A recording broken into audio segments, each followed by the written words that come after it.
Hey,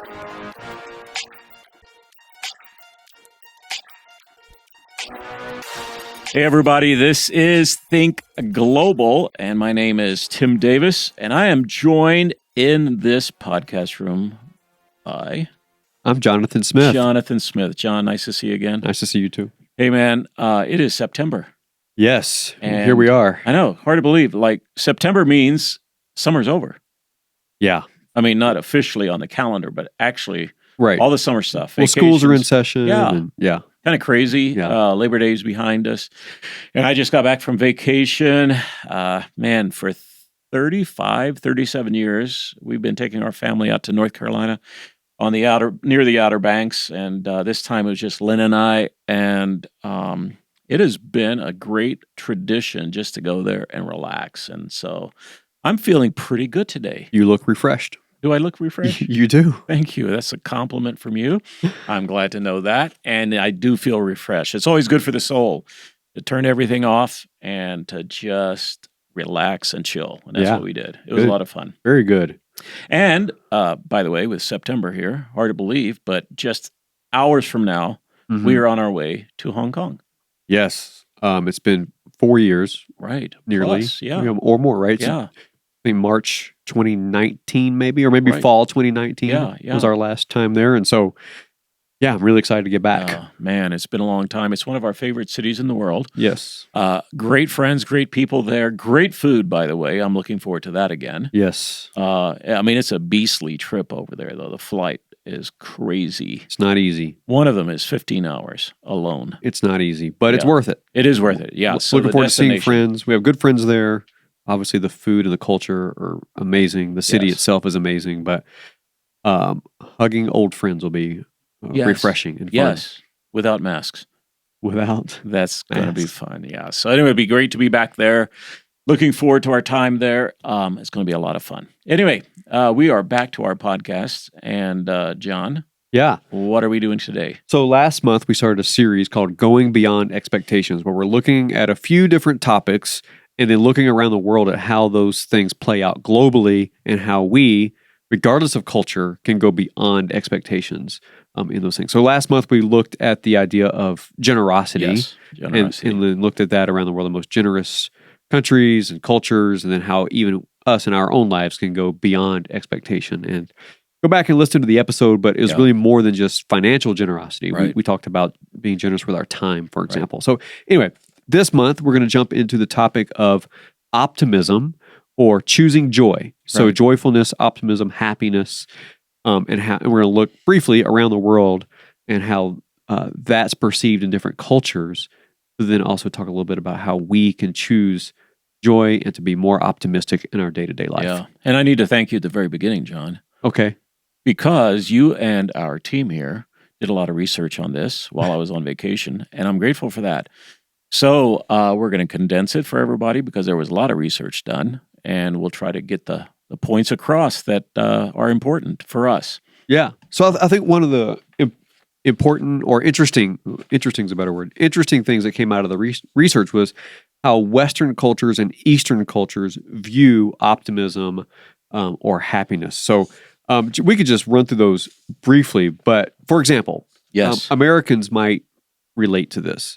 How, Tim, talk about how Americans view optimism and how optimism usually portrays itself in the American or Western culture. Right. So I'll talk about Western. You're going to talk about Eastern. Right. All right. So Western is, from the research we found, the idea of optimism comes from elation, enthusiasm, and excitement, which, when I think of those things, I mean, all of them great.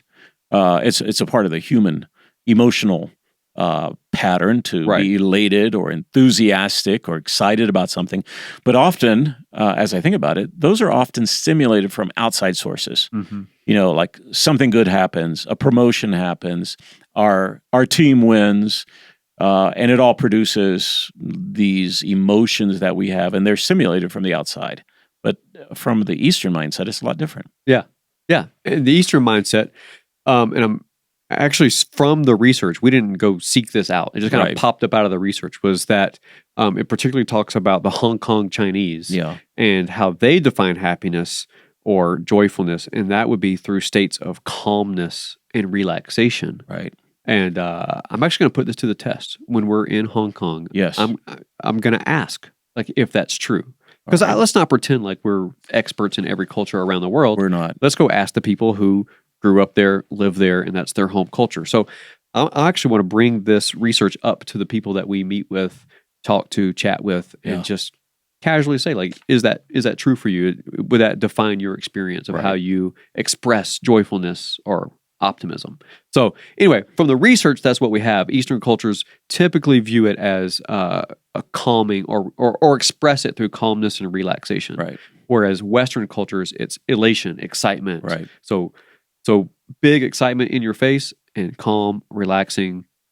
That's how they express On it. the inside. So that's the notable difference, I think. Yes. One seems to be generated from the inside, an inward state. Yeah. That's that calmness, that relaxation. And for us, it's stimulated from the outside. Yes. So there is a difference there. Right. All right. Anyway, so also want to look at briefly, what are some of the happiest and least happy cultures in the world? There's always this study that comes out every year that, such and such culture or country is the happiest country in the world, right? And so I think that's always interesting. But let me hear it, man. We don't ever really talk about who's the least happy, but we'll touch on that in a minute. But the happiest country in the world, I would not have guessed this, but Finland, yes, is at the top of the list. I can see that. Well, I thought it was Sweden. Yeah, or Norway. One of the Scandinavian countries. Yeah, but I don't really. I guess it would be fun to say why that is. I don't know that we know why. What would be your guess? I would say location, population size. Having lived with a lot of Scandinavians up in the Midwest, upper Midwest, there is that sense of they're outdoors kind of people. Even though the temperatures are frigid, they embrace it. They enjoy it. They're healthy. They eat well. And the level of crime is much lower. People feel safe. They can, from what I've heard, you can leave your homes and not have to lock up because of fear of someone entering and taking things. So there's just this genuine sense of life lived at a very raw, basic level, embracing every season, enjoying every season. And I can see that, yeah. So I figured it was one of the Scandinavian countries because typically they're up there. Yeah, and it's quite a number in that top 10. Right. Finland, Denmark, Sweden, Norway. Those are all in the top 10 happiest countries in the world. There you go. That's pretty amazing. All right, yeah. I'm going to move. Yes. Oh, well, okay. Just kidding. You can't. You've got a job. I do. Just kidding. All right. Least happy countries. Yeah, boy, do we want to identify them? No. You can. I think you can describe the characteristics though of that that country. You can imagine, right? Like a lot of government level oppression, economic uncertainty, or economic instability. Right. Obviously, that's going to lead to an unhappier culture when you don't know what tomorrow holds, whether it be economically or from a government oppression level. So, and even limiting freedoms of people, that obviously when people feel their freedoms being stripped away, they're going to feel less happy. So, it's a war-torn country. And there's so much bloodshed. Yeah. And so many restrictions on what it is it's actually a diminishing of human dignity. Yeah. Like it has to the greatest of level in evil. Human dignity is basically erased and wiped out. So that we can understand that. Yeah. Yeah. So anecdotally, from the places we frequently go or have traveled, where would you identify happy, optimistic cultures? Yeah. Actually, one of those I would identify as Laos. I was going to say that. Really? Yes, that was in my head. Yeah, I didn't know you were going to ask that question. I know, I just sprung on you. That was spontaneous, but Laos would be my answer because, again, it's a poor country and it's a small country. Yeah, they've got social issues, they've got economic issues, but there seems to be a genuine sense of being tied to their country, tied to the land on which they grew up. Working to provide a living. The family is strong. There's a sense of loyalty to family. and people smile a lot. They seem happy. Now I know that there everywhere there are people who are hopeless. There's sadness, there's death and loss, but generally I would say the Lao people are very happy people. That's awesome. Yeah. So I'm going to put you on the spot one more time. Oh my. Several years ago, you and Lynn did a bucket list trip to New Zealand. Yes. New Zealand's in the top 10. Yes. Was that your experience? It definitely was. Wow. The people there are just kind of they're authentic. They're not distracted. They don't seem distracted by the rest of the world. And I think we're distracted about everything.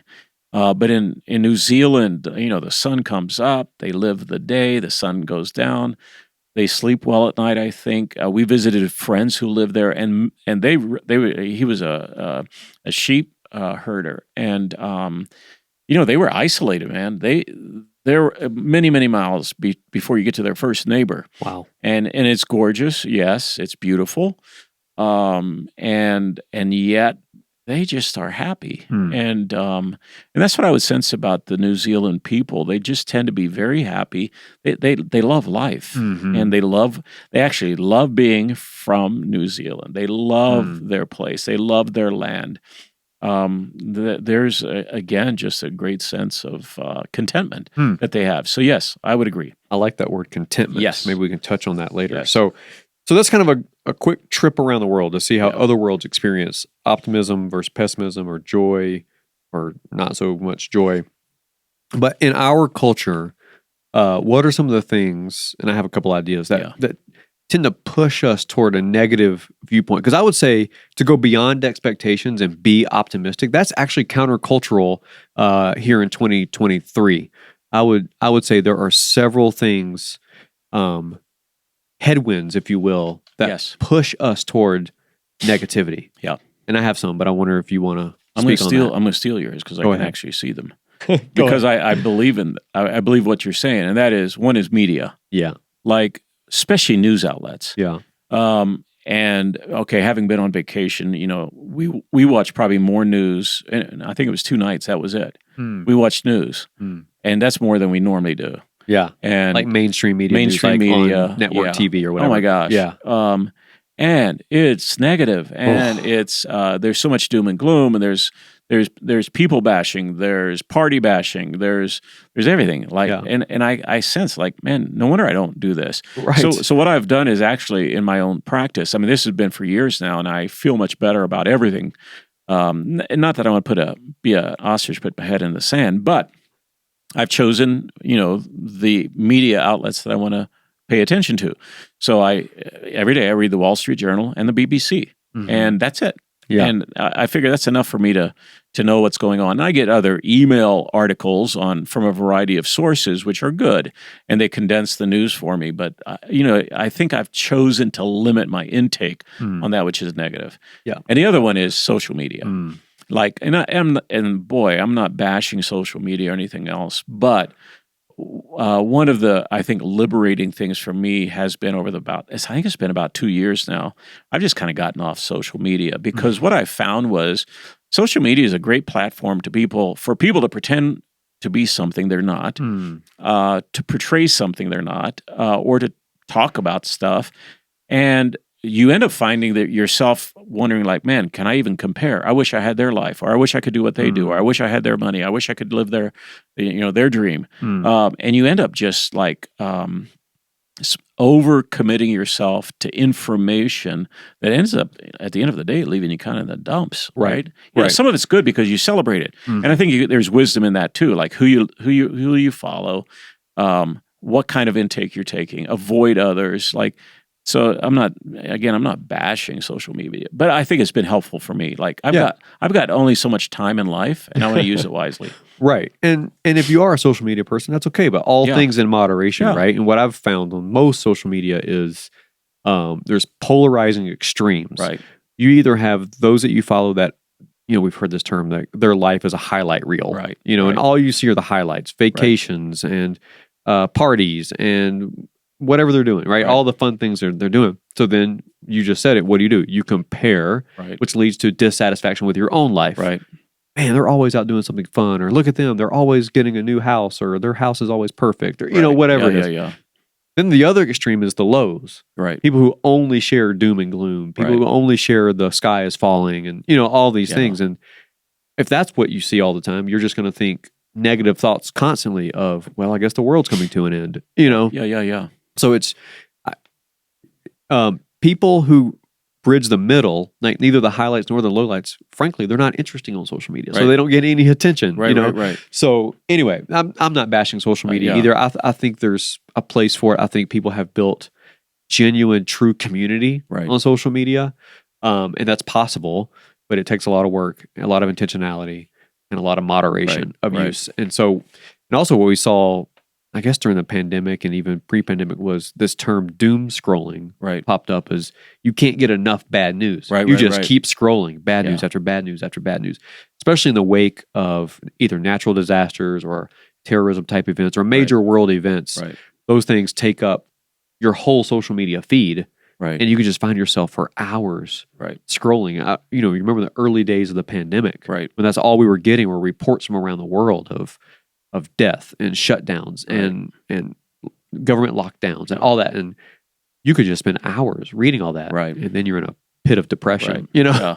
And I think balance is the big deal, right? Like we should be balanced, all things in moderation. And I think too, we need to test ourselves. Like actually we should always evaluate ourselves no matter what it is. But is this making me a better person? Is it making me a happier person? Am I choosing to be optimistic because of this? And it's like we should self-monitor ourselves, which is a big deal. Okay, so let's turn the corner. Yes. We've talked about how this is viewed around the world, and we talked about what are the headwinds that push us or prevent us from having a positive mindset. We identified a few things around media in particular, but so how can we, let's go positive. How can we go beyond expectations and have a more optimistic, positive outlook on life and be those people that people look at and say, wow, that guy's so optimistic? Like what are some ways we can do that? All right. Well, one of the points we put down here is that we keep media consumption under control and in the right perspective. That's the balance. That's actually self-monitoring, knowing what makes me a better person. If it doesn't make me a better person, then I don't do it. The first point that we have, and that is to believe the best about others, which you recommended a book back sometime, and I was reading it on vacation about hospitality. Is it called Extreme Hospitality? Unreasonable Hospitality. Unreasonable Hospitality. It's a great book. Yes, it's a great book about You actually read that? Dude, I did. Way to go. We'll talk later. I want to hear your thoughts on it. All right, go ahead. I did. Actually, it's a good book. And one of the principles in there was give people the benefit of the doubt. Like if you're a leader, if you're a boss, give people the benefit of the doubt. And that's what you're saying here. Believe the best about others. And one of the examples he used was, often when somebody comes late to work, our first response is, why were you late? And instead say, hey, you're late. I hope everything's okay. Just a different perspective, right? To even coach ourselves in how we respond to people. The person who needs to talk on an airplane next to us that sometimes bothers us. Maybe there's a reason they need to talk. The person who's crying and is a mess on the airplane next to us, maybe there's a reason for that. So it's assuming the best about other people. And I think that helps, making that decision that we're going to assume the best about others. There's a story I read. I don't know if it was in that book or a different book or who knows where I saw this, but it was in the last couple of months. But and I've tried to keep this in mind because I'm self-admittedly an impatient driver. I'm not a patient person behind the wheel. I'm ready to get to where I got to go. But I read this recently of like believing the best about somebody or this can help calm your impatience. For me, is that slow driver in front of you. What if they're driving slow and careful because they have a cake in the back seat and they're on their way to their daughter's birthday party and they don't want the cake to fall on the floor, right? Like that might be the case. They probably have and that's a very specific example, but the point is they might have a good reason for driving the way they're driving. It's not going to kill me. Just to believe the best about that person. They're not trying to make my day bad. They're not trying to slow me down. They don't even know I'm behind them. They don't know me from Adam. So it's not personal to me, and I can believe the best about them that they're doing the best they can do with their circumstances.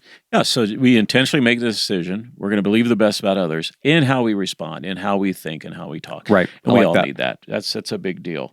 I do like the I like the point that you guys put down, and that is to intentionally seek and push others toward the positive viewpoint whenever you can. Mm. Whether we're parents, Mm. because often, our kids come home with complaints. Well, as parents, we can push them toward the positive. Mm. Often when we go to work, it's easy to gripe and complain. Well, we should push people towards the positive. Even in our friendship circles, like be the person who's positive, be the person who models what it means to be positive. I think that's a big deal. Yeah. Well, and also kind of along those lines, but to find the opportunities within the challenges. So it's taken hardships and looking for the opportunities in those, like the positive opportunities in those. And actually that's something you've taught me over the years as we've had challenges that pop up, some big, some not so big, but whatever they are, that's one of the things you always say is like, we've often said like never waste a crisis or things like, there's opportunity within challenges, and that alone makes you more of an optimistic person. Right. So, yeah. And that is contagious. If we're optimistic, it's contagious within our families, within our friendships, within our social world. It is contagious. And so is pessimism. And so is making the choice to complain. Right. It is contagious. Right. Have you ever been in a room where just everybody's griping and complaining and it's negative, it's negative, it's negative? Nobody walks out of there feeling good. Yeah. Everybody walks out feeling like, ugh, like you just feel like you ate junk food. Yes. Let's not eat junk food all the time. Right. That's right. That's right. That's where we are. So, all right. We love to read. We love leaders. And we love to quote great stuff that we find out there. So on this topic, we have a couple of quotes we want to share. And I'm going to start with one. I think we've quoted him before, but he's a great author. A lot of great books out there. But Dietrich Bonhoeffer. Yes. He says this: "The essence of optimism is that it takes no account of the present, but it is a source of inspiration, of vitality and hope where others have resigned.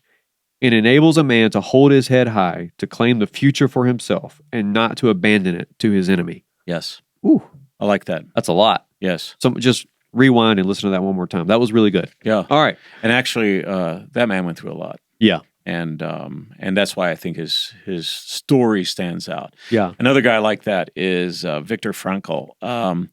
Viktor Frankl went through the Holocaust. He was in a concentration camp. And if you haven't read any of his books, I would encourage you to do that. He's got some great insights into what it means to make choices, even in the harshest, most challenging situations. When actually in a Holocaust, during the Holocaust in a concentration camp, basically what they were doing, from stripping you to starving you, to working you, they were stripping people of the dignity of their lives. I mean, they were reducing them and their willpower to live. It was destructive, and I love a lot of what Viktor Frankl has said. And one of the things he said is this: "We who lived in the concentration camps can remember the men who walked through the huts, and they were comforting others.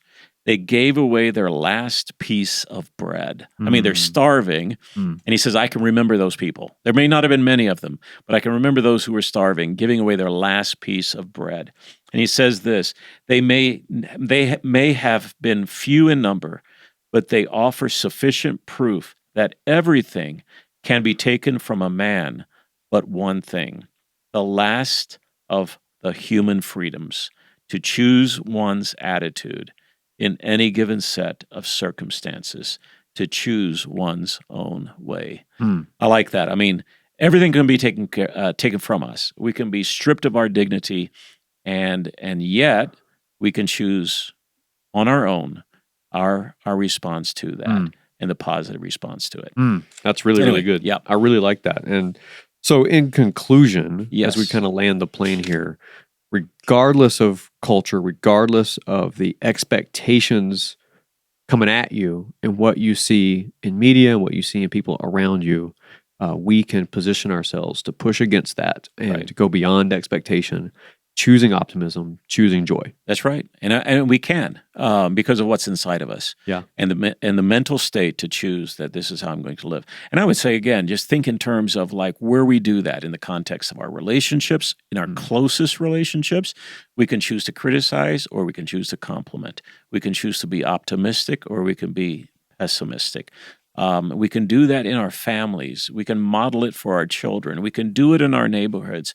And all of it, I think, creating a context and the very threads of community. And that's really what we're after. Building strong communities, building strong relationships, being the kind of person we ought to be in light of making the choice to be optimistic and choosing joy instead of the opposite. Anyway. That's awesome. I love it. That's today, man, on Think Global. It's good to be with you again, John. We look forward to being back together in October when, again, we will have another podcast on Think Global. I love it. Check us out on Instagram, thinkglobal.podcast. Our website's letsthinkglobal.com. And if you love the podcast, rate it, review it, wherever you listen to podcasts. That helps get it in front of more people. Thanks for listening. All right. Thank you.